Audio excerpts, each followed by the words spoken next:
Hello, ladies and gentlemen, and welcome to another episode of the Daily Friend Show. I'm your host, Nicholas Lorimer, and today I'm joined by Mr. Chris Hattingh. Chris, how are you?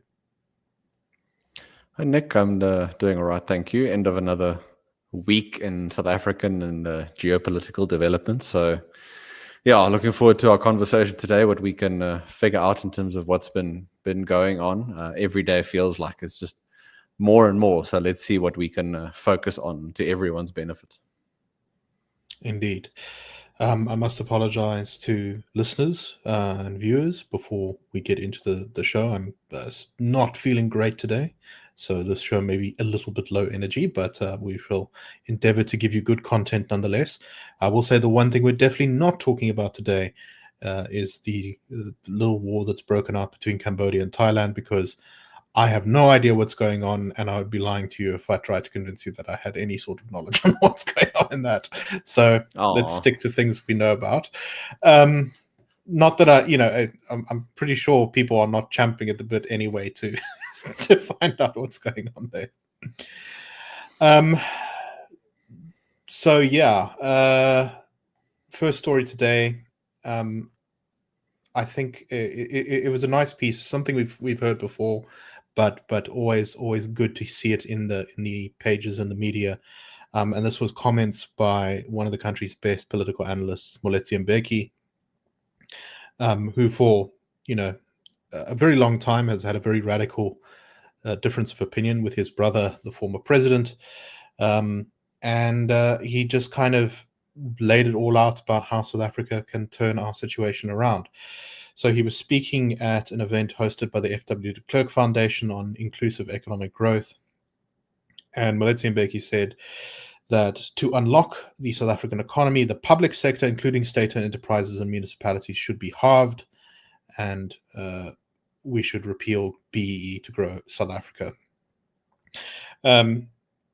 He talked about economic stagnation as being the country's biggest problem, that everything is the consequence of our underperforming economy. He was talking about how South Africa has not invested enough in its own people, saying when compared to the US, that America today is 15 times more productive than that of South Africa, I think, per worker. And this is because the US invested in human capital and innovation, where South Africa exploited its mineral endowment with unskilled labor. Repression is the modus operandi of the South African business model, and it continues to this day. He basically said that, we should replace BEE with things like investing in a school, because that's actual empowerment when you're investing in the human beings in South Africa, and that this was much more effective than just handing out shares. Speaking as to the drain of the public sector on South Africa's economy, he showed off a graph which showed that compared to other OECD countries, South Africa is spending, if you include SOEs and municipalities, about 70% of our GDP on the salaries of government employees, which is a bonkers amount. It's like, a fifth of the whole economy is just going to sort of government salaries. Similar countries like Indonesia are spending 6% on the same sort of thing. So the quote from him here is, "The new elite is milking the economy of South Africa, contributing to the stagnation. They are not investing, they are consuming." Now, I don't always agree with everything that Mallet Becki says, but I think that he generally has a really good grasp of the problems facing the country. And you know what, Chris, there's a lot of things one can focus on as areas of reform, but I think the way that Moeletsi Mbeki lays it out here is, at the end of the day, it can actually be quite simple. We just need to scrap things that hurt business investment and cut the size of our bloated state. Do you agree? Yeah, I think at this point in time, given the size of the public sector and given how many SOEs we have, given how stifling they are on economic activity and private sector economic activity, on so-called informal sector economic activity, investment, job creation, I think there's a strong argument to be made for this kind of shock therapy that Moeletsi Mbeki is talking about and advocating for. I guess the not the cynical part of me, but a part of me does think, just cutting the size of the public sector doesn't shift policy. It doesn't shift values. It doesn't shift. It might lessen patronage networks or cadre deployment in some way, but it might also shift those to just be under the surface, as it were. So, yes, I agree with the shock therapy, but it's also going to take some deeper policy and ideological Right. You can't. work, perhaps. Yeah. You can't just say half of all employees are going to be fired, because you will run into problems then. But there are, I think, an awful lot of, to use the cliched phrase, low-hanging fruit kind of things, where the thing that always comes to mind is there's always these kind of like murky positions where it's not clear always what they do, like community liaisons and sort of managers who all seem to do the same job, or sort of way too many people for a task and way too few on this one. And I think a proper business management kind of analysis would be able to root out huge numbers of duplicate and unnecessary jobs in the civil service. Yeah, and how you follow through with that, right? So let's say we can identify some of those positions. The more buzzwordy perhaps a position is, the more it should be targeted for being cut. The more sort of business jargony or big state, big capable state jargony it is, you know that probably you're safe cutting those. So go in that direction, and then what the follow through is, like which departments can be closed down. How do you optimize them? What do you do in terms of driving incentives and breaking up some of these networks between the sort of corrupt criminal networks between the public sector and the private sector? I think that just depends on the follow through. And we didn't attend his talk, so we're only getting some of the reporting in the media. So there could have been some of that follow through. I'm not trying to say he hasn't thought of this stuff, but I think there is something deeper. And then just secondly, perhaps it's one thing to want a sort of capable state like the ANC still pretends to want, but if your state is number one, as big as our state is, and takes as much of tax revenue as it does, number one, and number two, it doesn't deliver services, then you're really got the worst of all possible worlds. If at least you had a large state that wasn't capable, you could move around it, which ours is to some extent. But we have the issue where for every rand almost that the government spends, it destroys value, it destroys wealth. Yes. Yeah, if we had the Danish state, it would be a different conversation. But we are not blessed with such things. And in that environment, it is worth examining, how much effort the state should be actually putting in, at least until a time. It should focus on doing a few things well. For example, law and order, solving crimes, reducing robberies, protecting people from murder, that kind of thing, paying a limited number of social grants on time, which the government currently doesn't do. There are huge numbers of people who are constantly having issues accessing their SASSA grants, which is devastating for their lives. I also really like his point about investing in human capital. This is, I think, in so many ways the great tragedy of South Africa, is that we have been this for so many decades. We have been this bonfire of human potential, where we have this like quite significant population. We have these sort of educational infrastructure, but obviously in apartheid, Black South Africans were not particularly invested in by the state.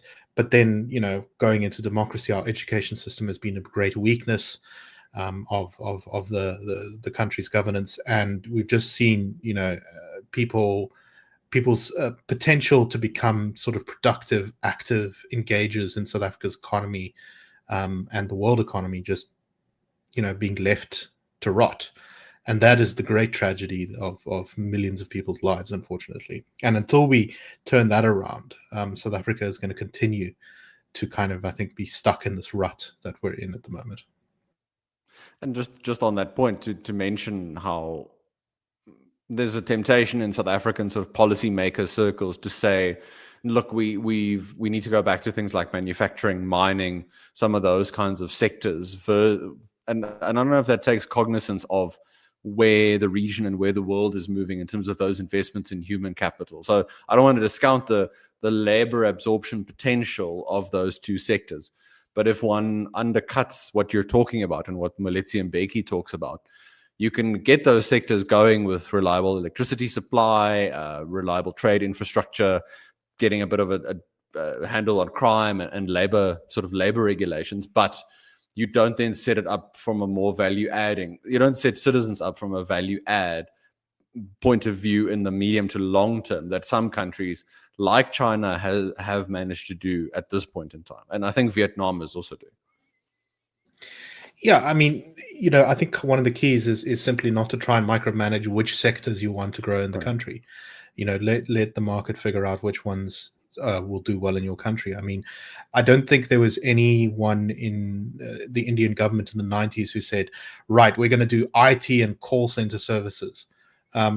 But those are things that India got really good at, and those are things that help to drive its economy. Now it also does other things, like manufacturing and stuff, but those have been like kind of standout industries. And, as a result, their economy is growing at 6.5% this year, coming off of 7% last year, rapidly catching up to us in terms of GDP per capita.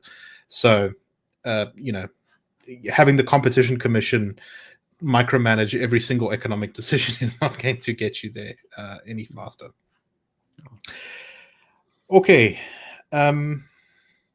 let's do a brief check-in on how things are going with our trade negotiations with the US. Of course, South African relationship with the US is, shall we say, not in a great place right now.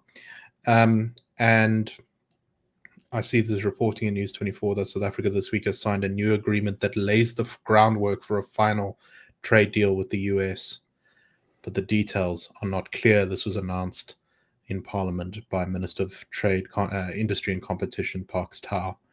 The document was signed this week, but no further details of the agreement can be shared.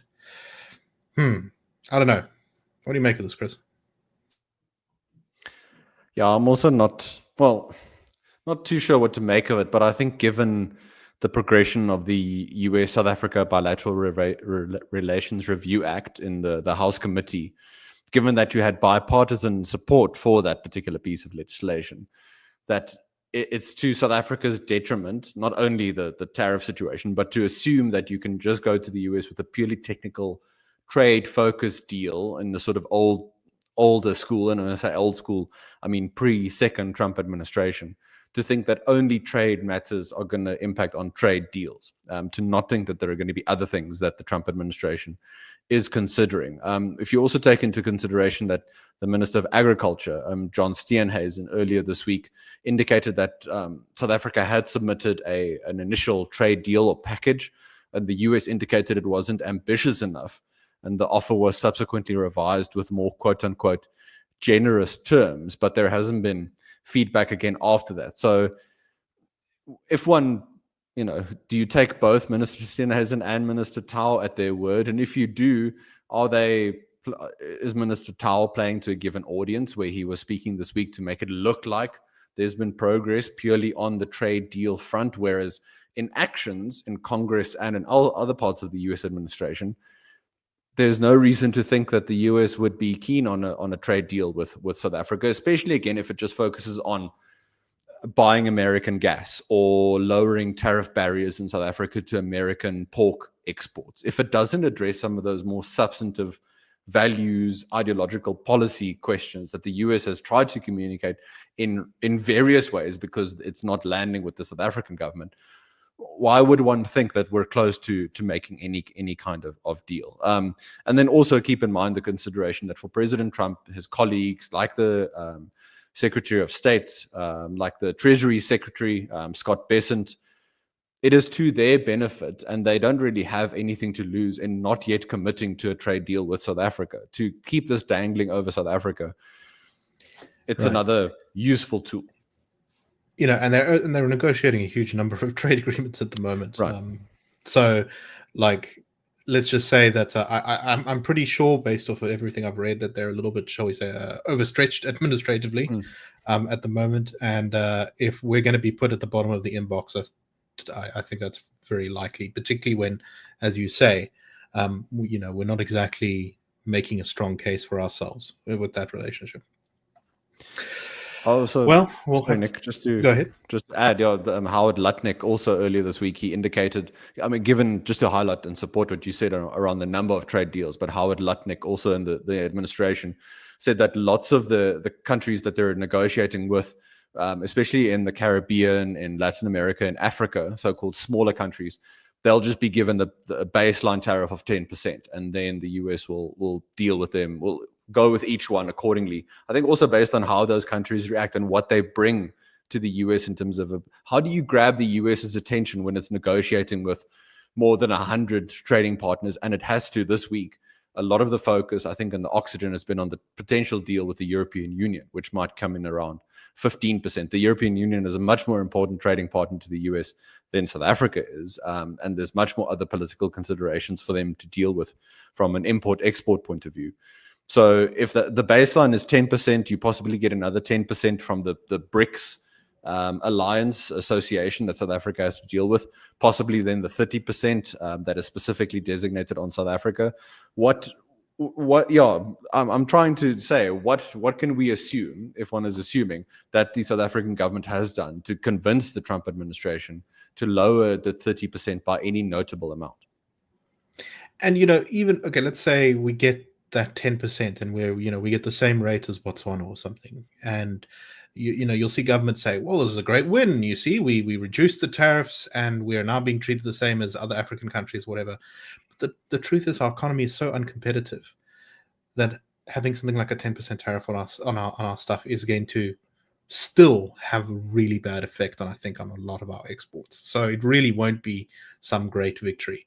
It'll just be less bad. So we really should be pushing for the best thing we can get. And if we were in a stronger economic position, if we had done the things that people like Professor William Gamede or Moeletsi Mbeki had advised 10 years ago, then we would be having a different conversation now. But we beggars can't be choosers, unfortunately, when it comes to some of this stuff. Okay, let's stay with South African politics. Do you remember a time not so long ago when South Africa had this great new emerging force? You could even see it on our Wikipedia page in our parliament, called the Progressive Caucus. This alliance that made up a third almost of no, not quite a third, but a quarter of South Africa's parliament. You had MK and the EFF and smaller parties like the ATM, and they were promising basically to advance true socialism and race nationalism as the ANC had failed to do. And this was going to be the great new opposition challenge to the GNU. Well, it didn't last that long, because it turned out very quickly that the EFF and MK were kind of eating each other's lunch, and there was only room for one ultra-left, radical race nationalist party in parliament of that size. And that relationship broke down. Of course, the defining moment of that was when Floyd Shivambu left the EFF after Malema had constantly humiliated him to go off and join MK. A decision which doesn't look amazing in hindsight, considering what happened to Floyd once he left for MK. But anyway, that's neither here nor there. And I think you've really seen the sort of collapse of the Progressive Caucus in these comments by Malema at the EFF's 12th birthday celebration, which was in Cape Town this weekend. He was also talking to journalists yesterday about how the EFF sees itself, and he was very aggressively trying to define the EFF away from MK.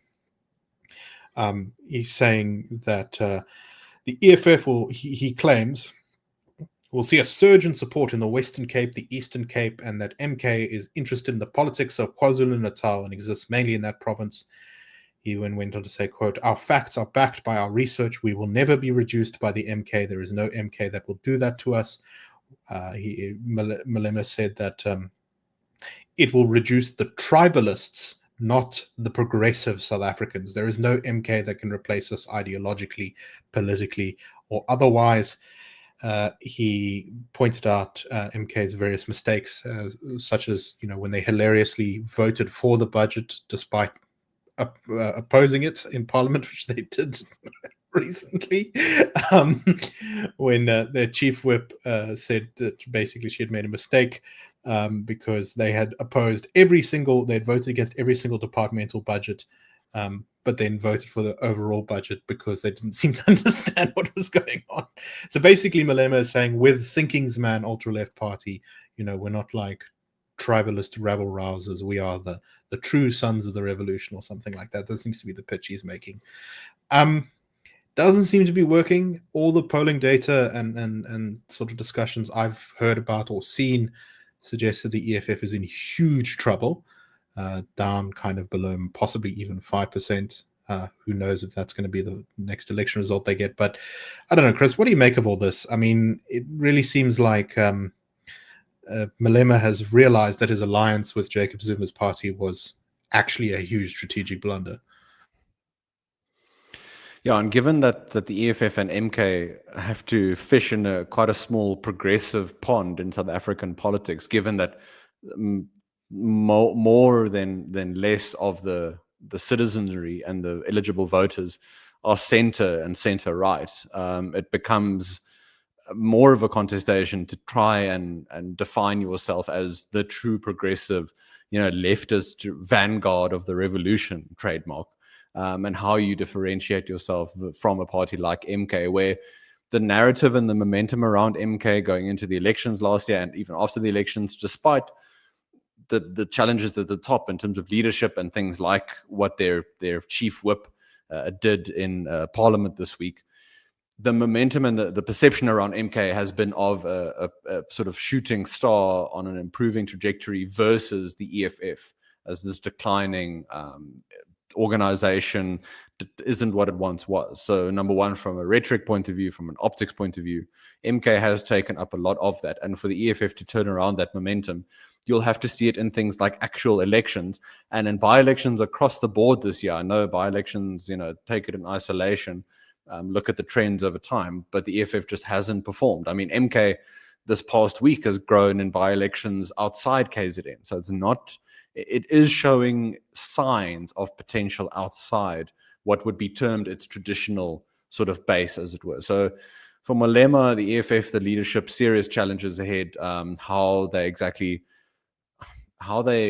act as the sort of left progressive party and not just leave it to speeches and journals and this kind of thing. I mean, speaking of former EFF members, Floyd Javambu, and former MK members, this week on X again touting the publishing of this journal, this great intellectual work that they're going to look into how they deal with South Africa's issues. That's just not going to get purchased nowadays in South African politics, I think.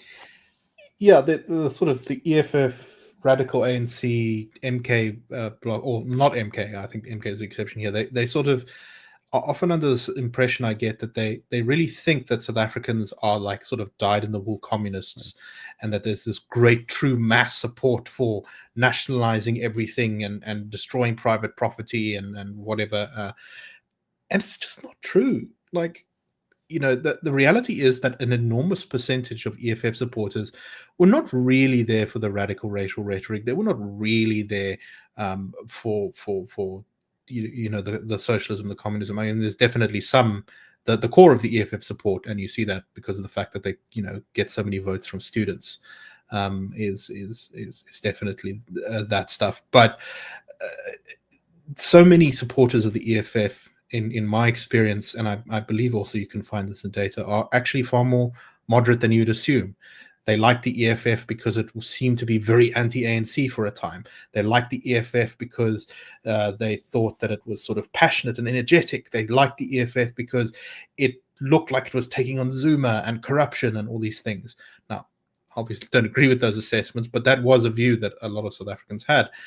And if you don't like the sort of centre-right parties, you don't like the DA, and you want to oppose the ANC, well, you're going to back the strong horse right now. So MK is the strong horse, not the EFF. And this is a really big problem for Malema. If he's going to try and make himself, the greatest most ideologically pure Marxist who's ever lived. Well, good luck to that in the next election.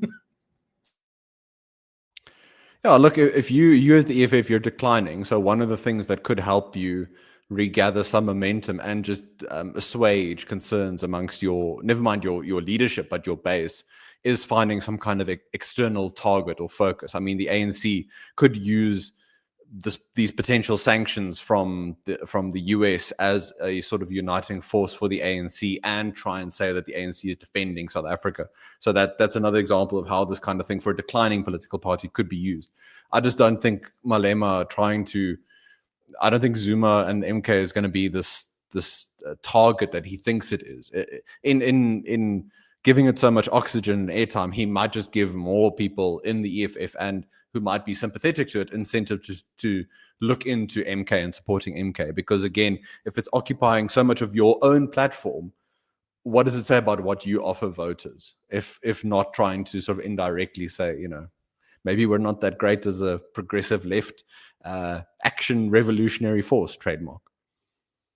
Yes, but I'm sure they'll continue to win Wits elections, which is not much of a prize, but anyway, it's something. Okay, I think that is all the time we have for today, at least before I start slowly deflating like a balloon. So anyway, we hope you found this show interesting, and we will be back next week with more Daily Friends show, more analysis of what's going on. Cheers, everyone, and have a wonderful day.